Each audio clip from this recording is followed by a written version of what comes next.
Hi అండి. Today recipe బెండకాయ fry. పావు కిలో బెండకాయలు తీసుకొని నీటిలో బాగా వాష్ చేయాలండి. బాగా వాష్ చేసిన తర్వాత వాటిని తీసి పక్కన వేరే ప్లేట్లోకి మార్చుకునేసి వాటిని తడి లేకోకుండా ఒక క్లాత్ తీసుకొని నీట్గా, తడి ఉండకూడదండి. తడి ఉందంటే నీళ్ళు ఉంటాయి కదా, జిగురు వచ్చేస్తుంది. సో తడి లేకోకుండా బాగా క్లాత్ తీసుకొనేసి తుడుచుకొనేసి ఆరబెట్టేసేసేయాలి. ఆరబెట్టాలా అంటే ఆరబెట్టాలి కాదు, తడి లేకోకుండా చూసుకోవాలి. తర్వాత వాటిని కట్ చేసి పక్కన పెట్టుకొని ఒక కడాయి పెట్టుకొని ఆయిల్ వేసుకొని ఇందులో పోపు ఏమేమంటే జస్ట్ పసుపు మాత్రం వేస్తాము. కొద్దిగా పసుపు వేసి అందులో కట్ చేసి పెట్టుకున్నటువంటి ఆనియన్స్ వేసి ఫ్రై చేయాలన్నమాట. ఆనియన్స్ మనకి ఎన్ని కావాలనుకుంటే ఆనియన్స్ అన్నండి, ఫ్రై కాబట్టి ఏం కాదు. సో ఆనియన్స్ వేసుకొని నేనైతే పెద్ద సైజు 2 ఆనియన్స్ తీసుకున్నాను.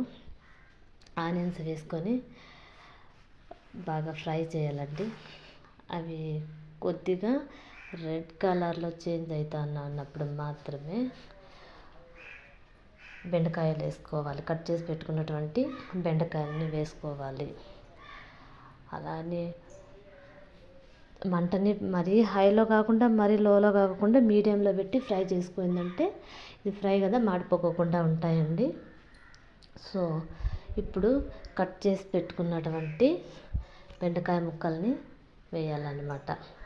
బెండకాయ ముక్కల్ని తడి లేకపోకున్నట్టు చూసుకొని కట్ చేసి పెట్టుకోండాలండి. కట్ చేసి పెట్టుకొని ఇందులోకి వేసేయాల. వేసేసి వీటిని కూడా బాగా ఫ్రై చేయాలండి. బాగా ఫ్రై చేస్తే మనకి కొద్దిగా క్రిస్పీగా కాకోకుండా కొంచెం మెత్తగా ఉన్నాయన్నప్పుడు తెలిసిపోతుంది. అప్పుడు మనకు టేస్ట్కి సరిపడినంత ఉప్పును, కారం వేసి బాగా కలపాలండి. కలిపి ఇందులో నేను పచ్చగా దంచి పెట్టుకున్నట్టు 7-8 వెల్లుల్లి రెబ్బల్ని కూడా వేసి ఫ్రై చేయాలి. ఇవైతే చాలా మాడిపోయే వరకు కాకుండా జస్ట్ 2-3 సెకండ్స్ అలా వేసామంటే సరిపోతుందండి. బాగా కలుపుకొనేసేసి ఫ్రై చేసుకోవాలి. ఫ్రై చేసుకొని ఇంకంతేనండి. ఇందులో వేరే ఏం వేయాల్సిన పని లేదు. ఇదైతే అన్నంలోకి, చపాతీలకు కానీ, కూరలకి ఇంట్లో కన్నా కానీ సైడ్ డిష్గా చాలా బాగుంటుంది. ఇందులో మసాలాలు ఏమి వేయము.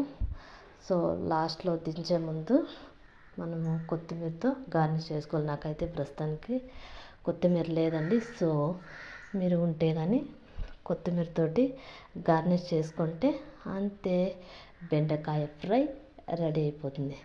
చాలా అంటే చాలా ఈజీ అండి. మనకి లేదంటే